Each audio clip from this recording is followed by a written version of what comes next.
I'm Gerald Keeney, punk philosopher, and today I'm going to be taking my favourite philosophical weapon of choice, Alexander's sword, to the Derek Parfit Hitchhiker example, which is of concern in the discussion of Newcomb's paradox, and we'll get to that momentarily. Though, just a word of warning: this vlog doesn't go too far into Newcomb's paradox itself.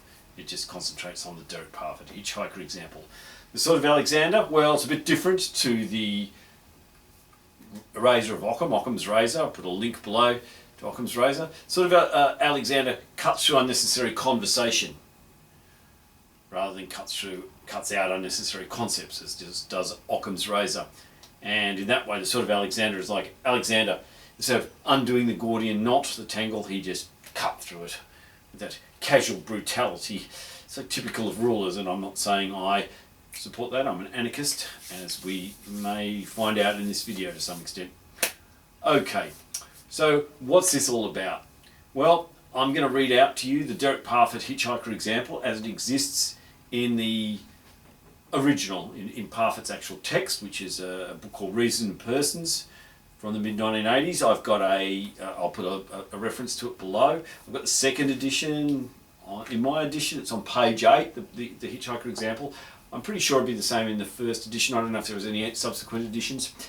And that's because it's fairly central to what Parfit's trying to argue, or it's certainly a stepping stone for what he wants to argue regarding reasons and persons, although Parfit himself isn't so directly concerned with Newcomb's paradox. Anyway, here's the original example. Suppose that I am driving at midnight through some desert. My car breaks down. You are a stranger and the only other driver near. I manage to stop you and offer you a great reward, let's say $1,000, if you rescue me. I cannot reward you now, but I promise to do so when we reach my home. Say Phoenix. Say we're in the Arizona desert. When we reach Phoenix. Suppose next that I am transparent, unable to deceive others. I cannot lie convincingly that either a blush or a tone always gives me away. Suppose finally that I know myself to be never self-denying. If you drive me to Phoenix, it would be the worst for me if I gave you the promised reward. Since I know that I will never do what will be the worst for me, I know that I shall break my promise. Given my inability to lie convincingly, you know this too. You do not believe my promise and therefore leave me stranded in the desert. So I die. Rather brutal and dramatic thought experiment there, where the narrator is doomed. Now, this example, I'm responding here to vloggers who've treated of this example, vloggers and podcasters. I'm just going to call them vloggers, though sometimes the vlogs are more like podcasts, and sometimes the vlogs link to podcasts. I'm just going to call them vloggers for the sake of it, because I'm vlogging here. So it was the vloggers change this example around a bit so that I offer the driver offers the reward if she'll help me out and save my life. And yeah, I've got no other way of getting to Phoenix, no other way of escaping from the desert. I'm going to die of thirst if I'm not helped out. And this kind of creates a bit of a Furphy, because it's like the driver looks a bit psycho, maybe. Whereas, as we have it in the Parfit example, it's more like the driver's kind of like, oh, I'm taking a risk here. I don't know whether this guy's Ted Bundy or what, so I'm taking a risk and I want to be rewarded. And even though the Newcomb's vloggers don't necessarily dwell on the kind of like moral aspect of the driver being so callous as to demand a reward to save someone's life in the desert, there is a danger which they do seem aware of, because they mention it. Pretty well sure all of them do mention it, that the audience, you folks out there in YouTube land, will maybe be wondering about the character of the driver, and that's a bit of a Furphy, and also prejudices the way we're going to look at this example, and we'll find out how that happens shortly. It's not actually the only Furphy in this example, both as it's presented by Derek Parfit and as we find it in with the Newcomb vloggers. Furphy. I don't know if that's a... I've used that word to a couple of people. I don't know what it means. Like red herring. Something that's not really relevant, but it's in there anyway. Okay, so I'm not sure if it's an Australian English thing or what, but anyway, it's a Furphy.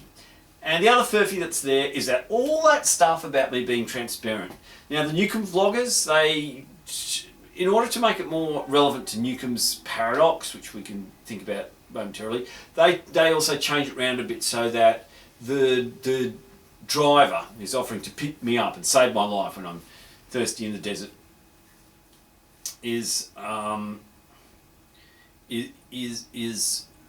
that driver is able to read body language and is able to see through lies. All of that's a Furphy. Okay, and here's why. This is what gets missed in this example, right? Is that what's going on here is that contracts require external enforcement. Now I don't know if I'm the first person to say this, but I'm going to run with it because I'm running with it in a certain direction. But that seems pretty obvious to me. Okay, contracts require external enforcement. So if you're in the desert and you promise to give $1,000, well, presumably there's no way to, I don't have anything, okay? Like that's the problem, okay? I don't have a phone, I don't have any water, I don't have a wallet, I don't have anything. So how am I going to sign a contract? How there are no other witnesses around. How do we know that the contract's going to exist, right? And then when I get back to Phoenix, well, why should I pay the money? And the person doesn't need to have any special abilities. I don't need to be especially transparent. The driver also looks at me and goes, well, why would he pay the money when we get back to Phoenix? We can see that this is what's going on if we just imagine that the driver is, say, legally savvy and she's got a mobile phone, let's say, and she films me saying, yes, I will give $1,000, let's say. That's not in the Parfit example, but I think that's the Newcomb's vloggers tend to settle on that amount, because I guess it's a Newcomb-like amount. $1,000 when we get to Phoenix, and she knows, she's legally savvy, she knows that she can enforce this contract, maybe on a mobile phone or on a camcorder like I'm using right now, and she knows she can enforce this in a court. So I get back to Phoenix and I'm like, sucker, I'm not giving you $1,000 and I'm back in Phoenix. But then next minute there's a subpoena, and next minute I'm in court, and next minute, I have to give $1,000. Okay, and so if she knew that, that she could enforce the contract like that, well, of course there's no problem putting me in the car and being recompensed for her risk in this regard. So there's a bit of a Furphy there, really. And let's just slightly detour as to why this example is relevant to Newcomb's paradox. Okay, so this example is often now, in hindsight, not in Parfit's time, but now often thought of as a Newcomb-like scenario. And the reason why is because it's often believed that what happens is that what's rational for me at T1 at an earlier time isn't rational for me at T2 at a later time. Okay, so as a result of that, what my options are at T1 changes. And this seems to be exactly what happens in Newcomb's paradox. So, like I say, I don't want to go too far into Newcomb's paradox in this vlog. This vlog is an adjunct to one or two vlogs I'm going to make about Newcomb's paradox in due course of time. I want to set the stage a bit first for that, and in any case I believe the Parfit example to be of independent interest, the reason being, of course, that it tells us something about how contracts need this external enforcement, as I've already mentioned.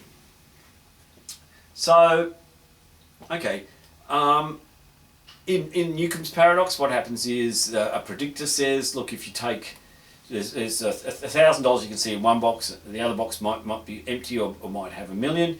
Predictor basically says that if you take both boxes, then the box that could be empty or have the $1 million will be empty. Okay, and so you go up to the table and you've got good reason to believe in the predictor, But you also think, well, you can see the $1,000 sitting in the other box. I don't want to get too much into this. Down below, a link to I'll put a link to the wiki Newcomb's paradox article, which last time I looked was pretty good. Okay, so here again we find that what's rational at T1 is trust the predictor. She's got a good track record. But at T2, well, something else is rational. I can take that $1,000, and this in turn seems to impact back onto my choices at T1. The predictor already knows I'm going to think like that, and so there isn't any $1 million in the second box. So I hope I'm not confusing you too much here. Don't worry if I am. Watch the other Newcomb's vloggers. I'll put down their vlogs below anyway, because they do, as I say, they reference this Parfit Hitchhiker example that I'm talking about. But watch their vlogs and you'll get the idea, or go to the wiki page yourself. Okay, so let's just put Newcomb's paradox aside for a moment.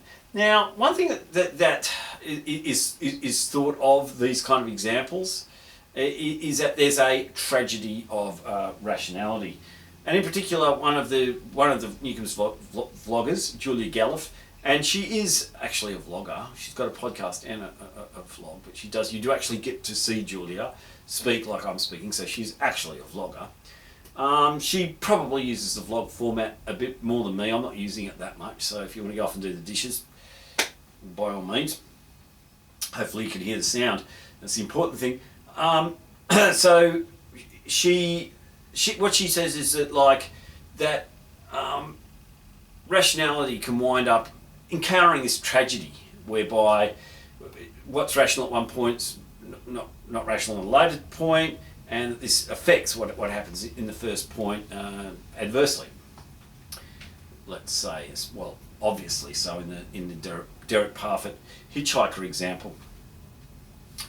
And then, in order to be able to overcome this tragedy of rationality, she says that we need rule following or morals, and this brings back in that idea of the hitchhiker being moral or immoral, and brings in this idea of rule following. Like I say, for instance, I just always keep my promises. And as I've already suggested, I think this sort of stuff's a furphy, because I think actually what's going on here is that contracts require external enforcement. What kind of external enforcement am I talking about there? I think you've already probably guessed what I mean by this. External enforcement. It's stuff like civil courts, stuff like criminal courts. Say if I want to walk out of the supermarket and not pay for the goods that I've obtained, then the police can be called in. So the police are another apparatus that enforces contracts.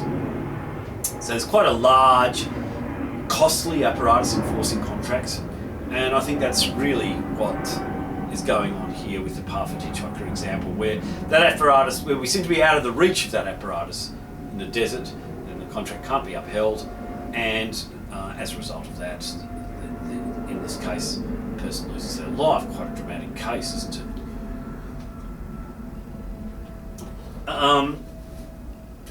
So, you might think, well, look, Gerald, you haven't really shown that there's no tragedy of rationality. All you've shown is that it applies to a lot of different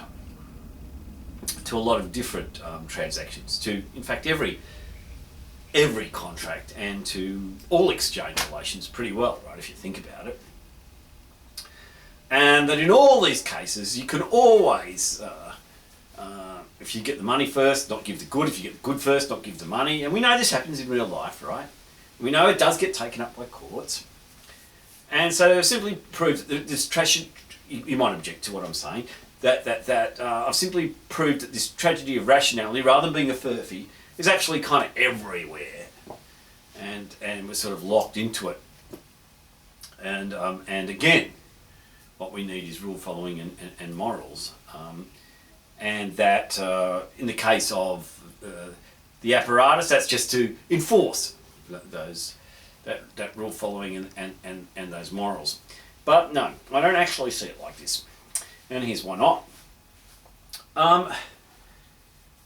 One of the problems with this apparatus, there's two problems here, right? There's a minor problem and a major problem. I'll hit you with the minor problem first to prepare you maybe for the major problem.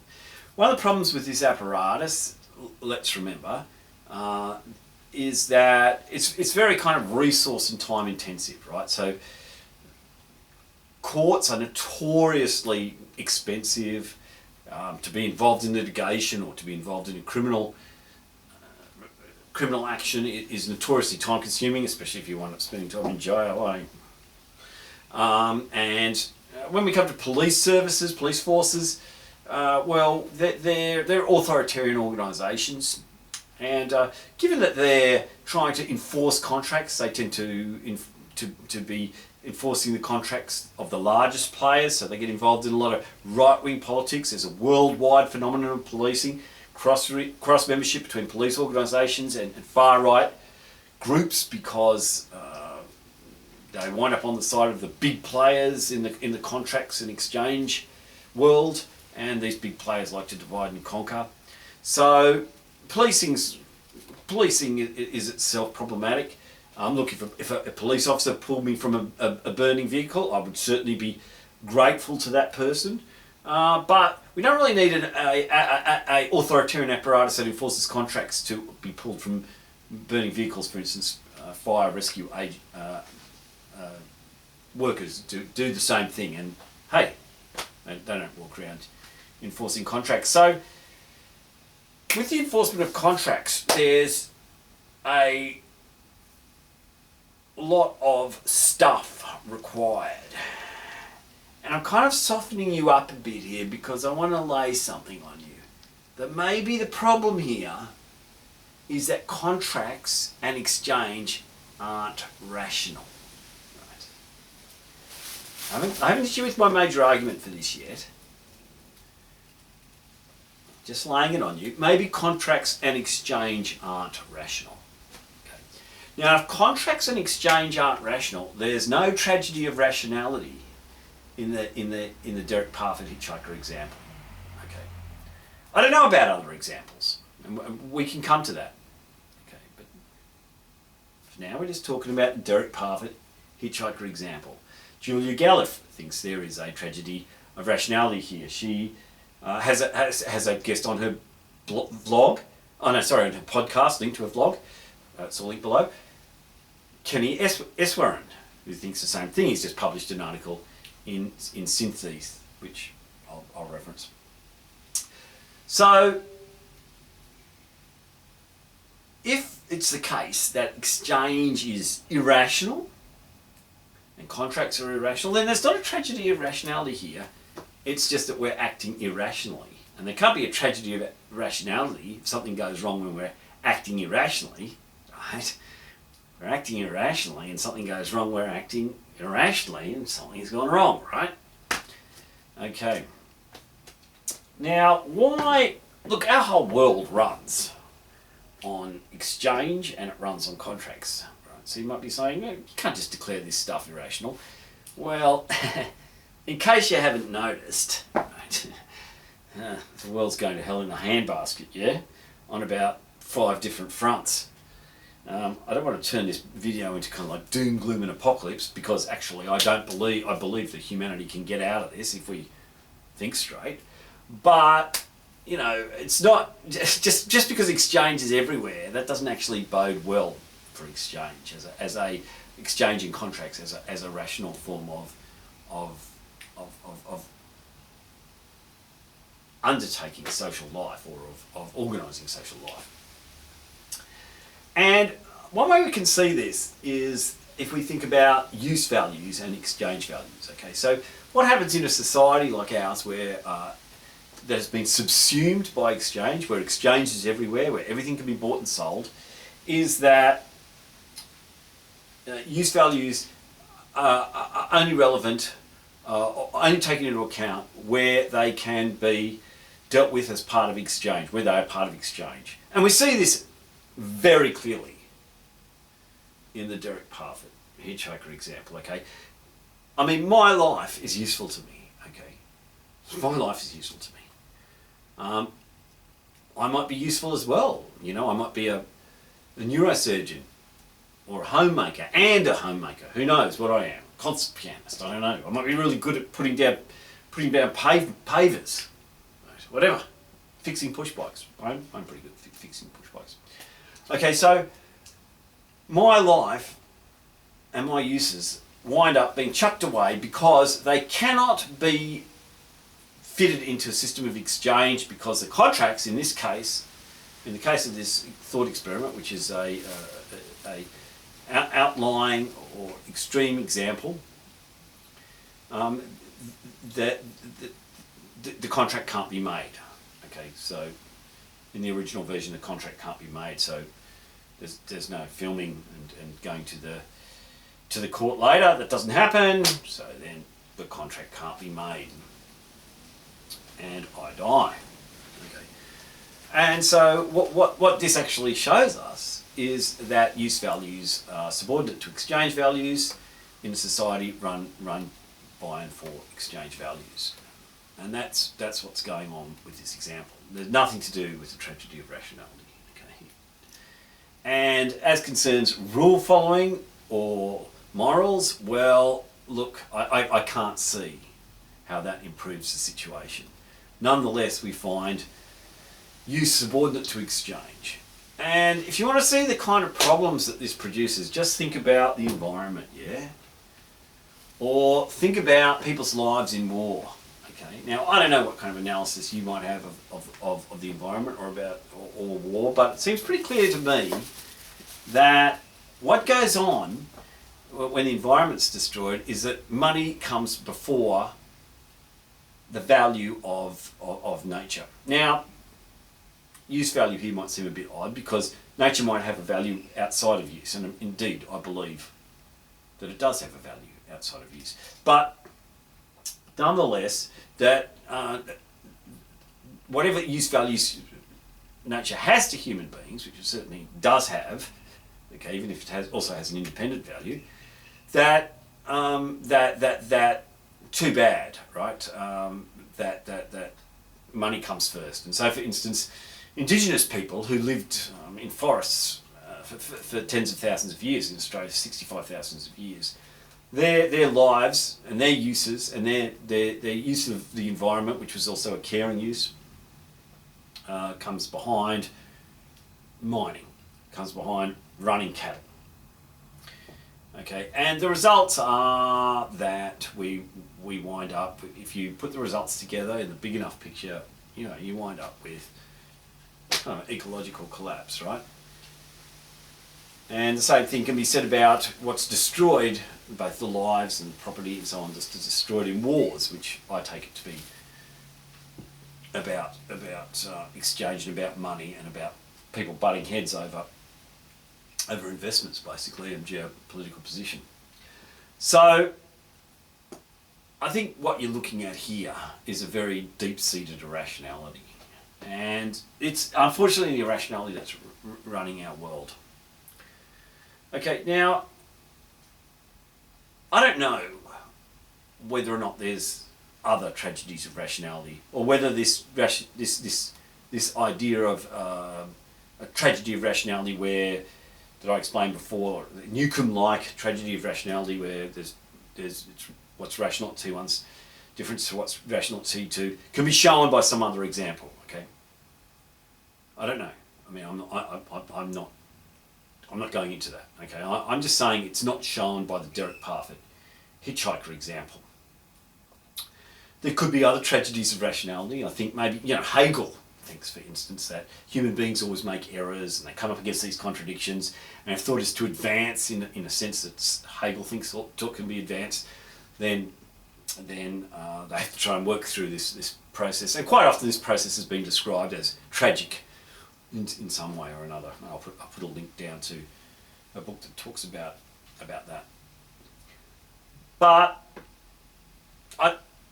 I mean, I'm quite partial to Hegel and so on, but whether or not there are other tragedies of rationality, whether or not there is even this tragedy of rationality in other places, it's not here. The tragedy in the Derek Parfit Hitchhiker example is the tragedy of irrationality. It's a tragedy of irrationality of our world. So we've got to wise up. Now, as concerns Newcomb's paradox, before I conclude, I'll and bring the sword of Alexander to bear on this conversation in and around Newcomb's paradox. I'll just make another remark, just about the I mentioned before at the beginning about the driver being kind of like a bit psycho. Like, I think most of us might also be sitting here thinking, well, you know, it's all very good to say what you're saying, Gerald, but that actually most people would just give the person a lift, right? Especially if the person looked, you know, desiccated, dilapidated. Wow, you know, I mean, there's not many of us who wouldn't.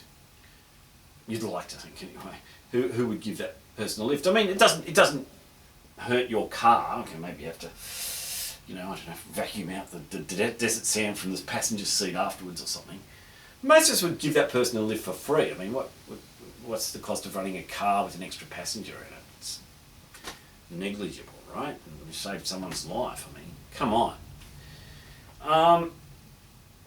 And like I say, I think that's a bit of a furphy insofar as what we're talking about with the Parfit example is an issue about rationality, and it remains a furphy, even if we agree with what I'm saying, that the issue is around the irrationality of contracts and exchange and money.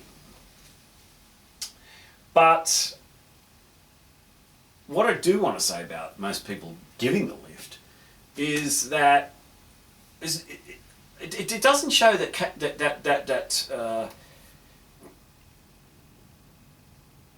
commercial relations.